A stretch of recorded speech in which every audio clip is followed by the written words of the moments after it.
दादा नमस्कार. नमस्कार. काय नाव आपलं? अनिल बागुल. काय करतात? शेती पणन व्यवसाय पण. शेती आणि व्यवसाय. व्यावसायिकांच्या दृष्टिकोनातून तालुक्याचा आमदार कोण झाला पाहिजे? माननीय दिलीप बोरसे साहेब. दीपिकाताई चव्हाण. खरं सांगायचं म्हणजे जेवढे बी आमदार झाले ना सगळ्यां कामं ते सगळेच करतात. बरोबर पण दिलीप बोरसेसारखा स्वभावच कोणाचा नाही.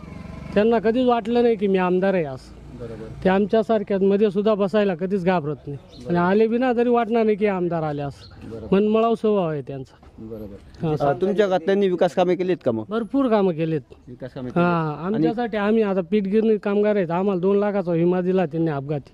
आजपर्यंत एक बी आमदारांनी आमच्याकडे कधीच पाहिलं नाही. बरोबर.